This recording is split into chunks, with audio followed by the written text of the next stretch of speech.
And of course. Now we're live. Welcome, ladies and gentlemen. Mars and Eric jumped the gun. Welcome, ladies and gentlemen, to an awesome live. This is your host, the Peace Dealer, and I am with, of course, Candice Marie. Hey, we're having a pizza party. Thanks for joining us. No Pizza Gate, but pizza party. Oh, man. We were like watching to see when it was like actually going to go live, and I don't think we were ready, and I'm over here like double fisting it. This episode is brought to you by lots of wine and Domino's. So pizza and beer. Yeah, we figured like fuck it. It's the name of my next album. Shout pizza and beer. I'm here for that. Chicken and beer, and so I'm gonna make pizza and beer. We have lots of like Venus, like Taurus, second house-ish placements. So we figured what better time to come live, have a pizza party for a little bit, because we're actually getting ready to film our next podcast, number 12. It's going to all be about synastry. It's going to get hot and spicy. We see all of you guys in the chat. What's up? Mukbang. Yeah, that would be an interesting. That would be. I've always wanted to do a mukbang, actually. I've never done one before. You don't want to see that. You don't want to see me do that. Oh my God. You know what though? It's still very interessante concerning, I fucking forgot what I was about to say. If we were going to do a mukbang, what would we eat? Sushi mukbang? Yeah. Really? That would be your go-to? We gotta do a sushi mukbang. I will eat you under the fucking table. Oh, let me get high. Let me get high first. Hold on. Because if I'm not high, that's true. Oh yeah, my appetite is fucked now. Like, if I don't smoke weed, I don't eat. I can't eat anything. Really? And I used to eat everything, even before I smoked weed. So this is just like, I don't mind because it helped me lose weight, but it's interesting. Definitely. I'm wearing a white shirt, and I have a white t-shirt first. So I'm like waiting to get pizza sauce all over my shirt. Hopefully I don't before we film the actual podcast. I was 29 years old when I learned that ranch goes on pizza. I was just telling Mike, I was just like, hi, we have a Caucasian household, so we put ranch on our pizza. And he's like, yo, I just got down with that. And I was like, look, if you like white women and you're going to entertain, you need to have some ranch in the house. Oh my God.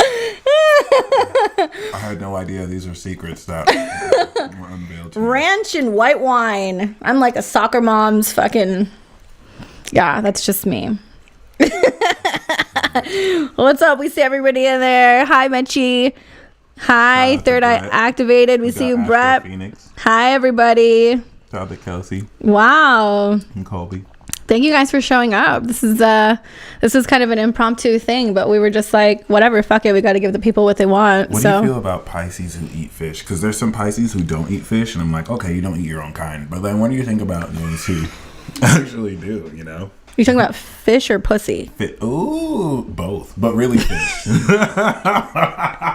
You better be eating pussy. Yeah. Pisces who eat fish. We're gonna get kicked off YouTube. I'm already shadow banned on Instagram. They threatened to delete my account again for inciting violence, even though I just posted a meme. It was funny. But you don't know who reported it? No. They'll tell me 2 people reported it, but they won't tell me who. So I can't hex them, unfortunately. We're gonna find you. I have Saturn on my moon. I don't need to know who you are. Just like, deal with this fool. You know, when you get in a car accident, and that's that. Oh man. Whatever. We just need to do some uncrossing work. I'll just like have you spin around 13 times and rub some herbs on your head, and I got you, boo. I got you. I'm gonna get 50,000 followers overnight. Speaking of that, I think we're sitting somewhere around 700 followers right now on the YouTube. We just hit 1,000 on the Instagram. But guys, we're trying to get over 1,000 followers. So if you guys can help us, like, comment, subscribe, share. If you're active in Astro chats and stuff, or in like Facebook groups, if you want to share this, I know some of you guys have. Thank you so much. We appreciate it. There's been lots of love. We're also interested to hear like what you guys have to say we asked a little bit on some of our social medias, what do you guys want to hear us talk about? We're going to be doing the synastry today because it was requested. And shout out to our videographer. Definitely consistent. Been hooking us up. Oh yeah. Shout out to Nathan who said that. Yeah, he's doing great. He's doing all my videos too. If you guys haven't seen my channel, I'm back and I do a video once a week talking about the astro weather and talking about the moons, so you guys can check that out too. What are you up to? What are you doing right now? I am Professor X without the wheelchair. And I'm leading my team of X-Men. You have to have the wheelchair though. That way you get the better parking spot. That's true. You know, you got to think about it. You got to be like a pimp with a limp. Yeah, I'll rock a cane. Yeah. Professor M. Damn, baby, you got some nice pants. Somebody's asking what a Scorpio focused podcast. Can you imagine? Jesus Christ. Jesus Christ. Every episode, someone that is mentioned on that podcast dies. I mean, that's how you know it's a Scorpio podcast. They brought it on themselves. True. The judgment, the wrath. Solar return and progression charts. Do you look at those? I look at the solar return. I look at the progression. Yeah. The progression, in my experience, is more accurate than the natal chart. Okay, when I went back to college before I graduated, my progressed moon was 15 degrees Capricorn, which is on my natal Placidus 9th house cusp. And then when I graduated, my progressed moon was on the 10th house cusp of the equal sign Aquarius aspect. And that's when I realized progressed charts are legit.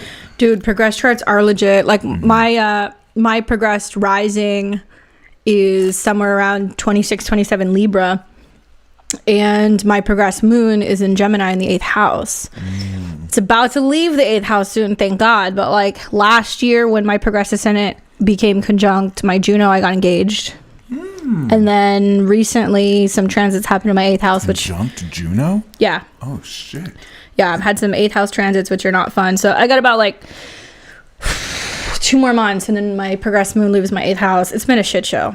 That's really good to know. Yeah. And then solar returns, I used to be skeptical. I was like, this is fucking bullshit. Like, how is it that this chart has anything to do with you? Until 2017, I had the 10th house solar return. The moon was on my Virgo rising. And that was the year I joined Lada's network and became Magic Mike when the sun was in Virgo on my solar return first house and changed my identity. I actually really think the solar returns are very accurate. You need to study them differently. Like my trick is to look at the degrees specifically and how they relate to degree theory. And then also a little trick is you can put your natal chart over your solar return and you can actually see like conjunctions. And in a way, if you're really knowledgeable about solar returns, similar with lunar returns, you can really see when things are going to happen. Like when things are going to be activated. And I've gotten like really into seeing how those line up. Even after that year too. You can run the solar return chart for 10 years ago and it'll still be accurate. It'll be the narrative of that year, how to fix it now. Yeah, I mean, like, it's frighteningly accurate. Definitely helped me respect it more. I remember I did a live with Lada, and what I want to experiment more with is that, shout out to Astrology, by the way, when she does solar return charts, she uses your date, your place of birth, instead of the location. So I want to experiment with how much more accurate that is. That's interesting. I've never looked at that. Like I know a lot of people talk about like relocated charts and like where you have your solar return versus like where you have your lunar return. Certainly if you have your lunar return or if you see a lunar return coming and you can travel and it would make it better, that's for real. But like I'm kind of on the fence because if you spend one day somewhere for your solar return, it doesn't necessarily mean that's going to affect the whole year. Exactly. You would need to spend more time there. And that makes sense. And for people who spend one day somewhere for their birthday and then they have their year play out, I don't always feel like it actually accurately is represented. Like I feel like you need to be there for a couple of weeks, if not a couple of months. That makes a lot of sense. Brown Bruja just said, yeah, degree theory, rest in peace, Nicola. Did you hear about that? Yeah, rest in peace. Man, dude, like fucking Uranus is trine my Saturn and my Neptune right now.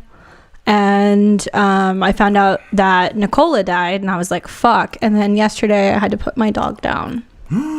Yeah, so damn, I've been pretty upset about that. So the Uranus trine, like the Saturn and the Neptune stuff, and I'm in an 8th house perfection year, so it's like, oh, I'm not gonna cry, but like, yeah, like it's been really gnarly. So I feel like the solar returns, especially if you're having a solar return with a lot of activity in the 8th house, it has definitely played out in my life this year. So, and I'm only 6 months in, so I'm like, oh my god, what else is gonna happen?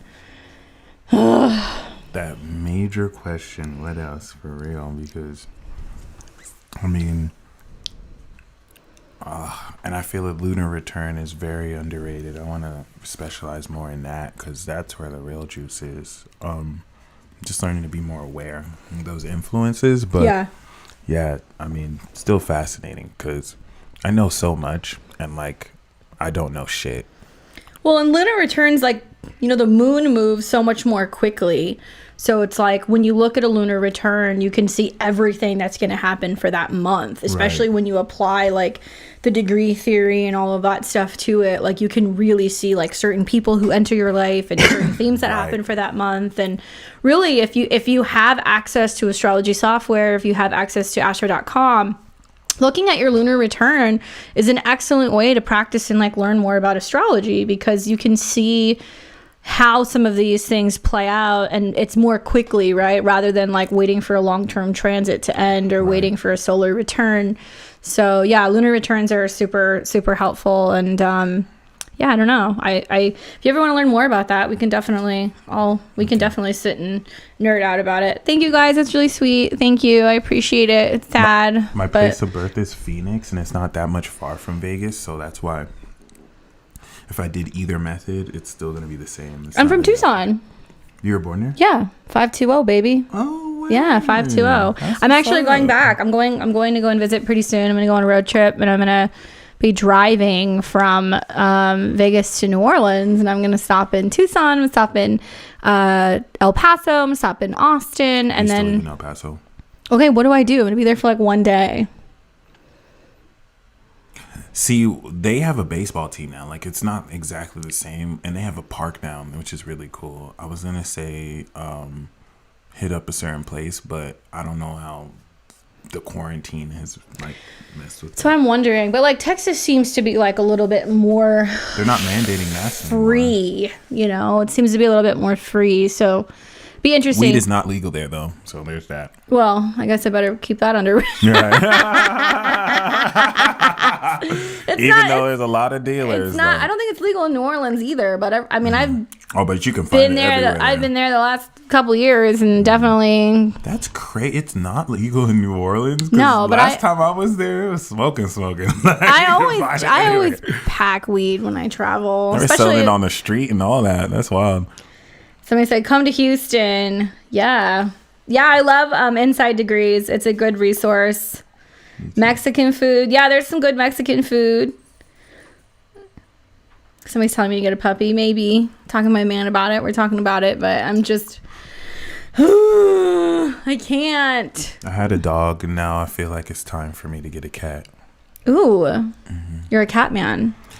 Yeah, I'm curious. And then I've been hearing I should get it to raise my intuition and all that, but then there's a part of me like, what if it dies? Like, what if... Oh my god, that's so morbid. It is. It's crazy. Yeah, but I mean, like, nothing's guaranteed. True. Fucking life's short. Get a cat. Right. Women love cats too. Really? Yeah, and if you get a cat... I love dogs. I mean, we like anything like furry, but I feel like a man that has a cat, I mean, unless you're weird, like if you can like hang with a cat, that's cool. Like cat dads are cool. Just don't be like certain other cat dads that are on internet land.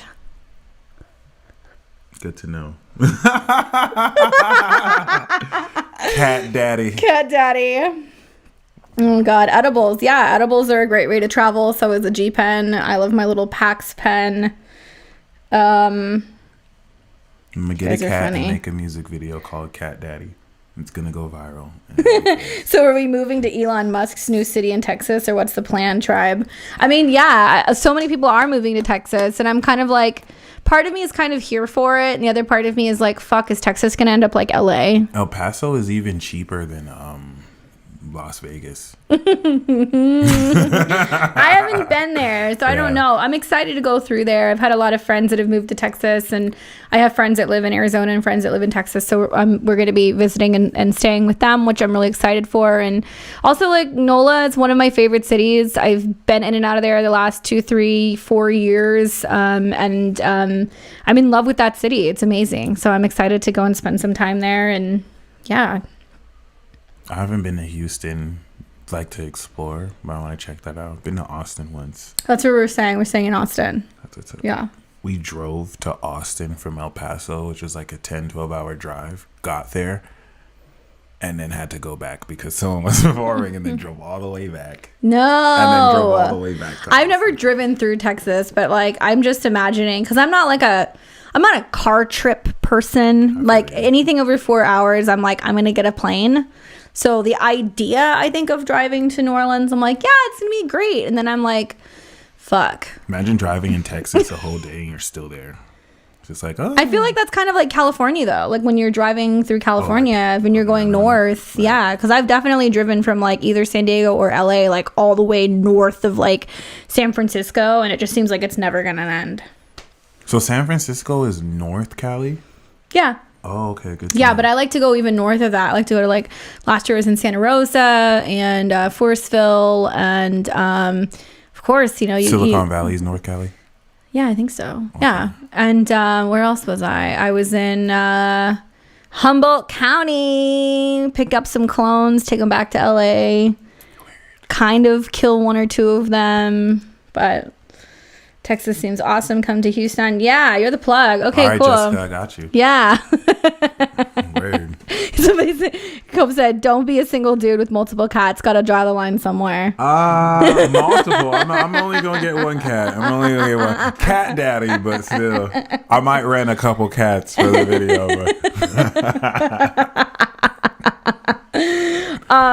We're interested to hear, like, do you guys have any questions about anything? Like, how are you dealing with this astro weather right now? We've got some crazy squares that have been happening between like Venus and Pluto and Sun and Pluto, and we've got planets that are getting ready to leave Aries and go into Taurus. How are you guys feeling with that energy? Oh my gosh, somebody's talking about their trips.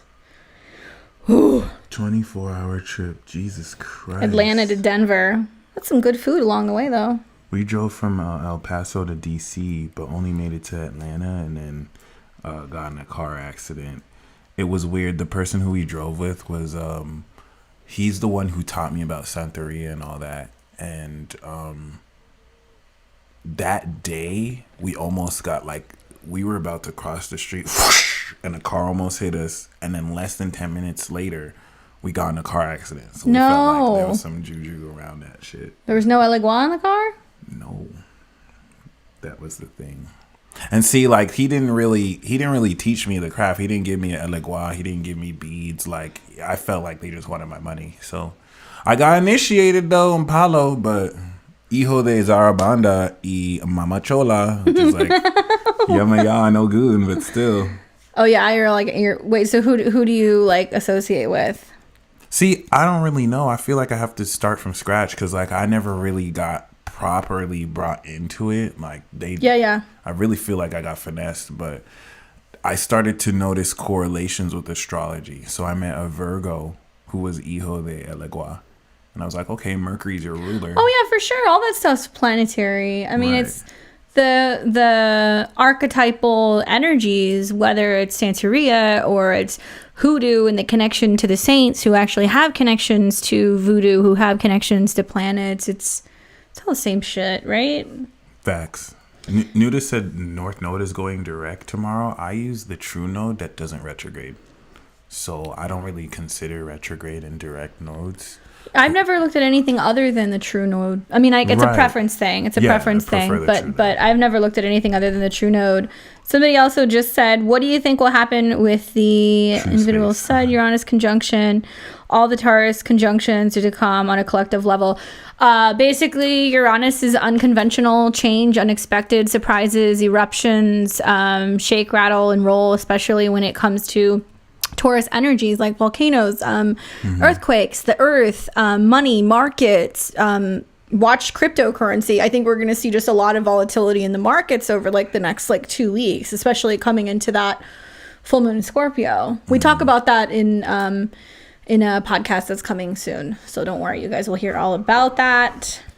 And, you know, like normally you want to see Saturn in Taurus. That's the 7 of Pentacles, and Uranus in Aquarius. So seeing it the other way around, like the spaceship landing is coming from a Saturnian place, and the grounding that you would think is Saturnian is Uranian. So that's just like flipping a whole bunch of stuff. Well, especially because like, you know, Uranus usually rules Aquarius, and then you've got, you know, Saturn that's also in Aquarius, which is the original ruler. So it's kind of weird that you have that action going on. And now with like Venus moving into Taurus, it's a lot of hard reality checks in relationships and with financial situations. And I think you're going to see some people who might want to rush to jump on the bandwagon with certain financial trends. For sure. I mean, that's what's going to happen. Then, you know, I was listening to a podcast the other day, and somebody was talking about how if you have a lot of like Uranus Venus aspects natally in your chart, whether it's conjunct or maybe it's like sextile or it's like an opposition, that this may manifest as something that's like bringing you something that's more stable. Like if you're used to instability, more stability might actually show up. And I was like, oh, I hope so. Like that would be nice. But and we're going through the Uranus trine too. Yeah. And ever since then, like I've been able to automate a bunch of what I had to work for. And, like as soon as that came in, like boom. I have seen that. But for me, it's been, you know, Uranus going through my 8th house. So I've just been like a little sex fiend. Right? And also I've been... Sorry, Dad. But also I've just been, it's like a lot of like me just like obsessively studying and like researching and like looking more into like shamanism and like psychoastrology and like past life astrology and doing a lot more magic. So it's definitely been... That's awesome. Yeah, it's been good. Yeah. Oh, somebody said today was the best day ever. I came into a surprise inheritance. Well... Hopefully it was a positive inheritance. Right. Surprises are surprises, though. Interesting. How do you guys know anything about the grand fixed cross in the natal chart? Wow. Fixed cross, basically, you're going to see... Stubborn much? Yeah, you're going to see that also kind of coming up next year with Saturn in Aquarius and Uranus in Taurus, and then the nodes move into Scorpio and Taurus. So we will see that. Especially during Leo season. And you'll see that actually this season. Yeah, during Leo season, we're going to see that. So, you know, fixed signs are stubborn. They're reluctant to change.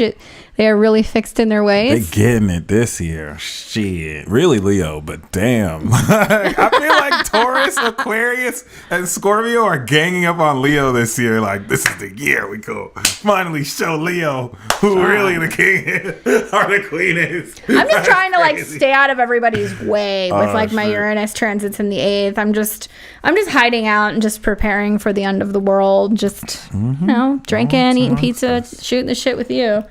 46 swore on a vampire Bible, so who really knows? Vampire Bible? Yeah, it was a big one. There wasn't no what? Bible. It looked like the Bible that Count Dracula was So, you know. Uranus is going to exactly conjunct my ascendant after touching my 12th house moon. Well, you already went crazy. So now you get to fly the freak flag and like, you know. Embrace it. I like Uranus and Taurus on the ascendant because there's like lots of like earthiness to that, right? Like the dreads and the septum piercings and like the fuck it, I'm going to wear whatever I want to wear to the supermarket type stuff. I'll be walking around homeless. I used to actually, I have to wait till 2026 before it goes over my AC because I'm 27 Taurus. But but that's a Gemini degree, so. 26? Yeah. No. 27 is a Gemini degree? Yeah, 27 is a Gemini degree. 9? 29 is a Leo degree.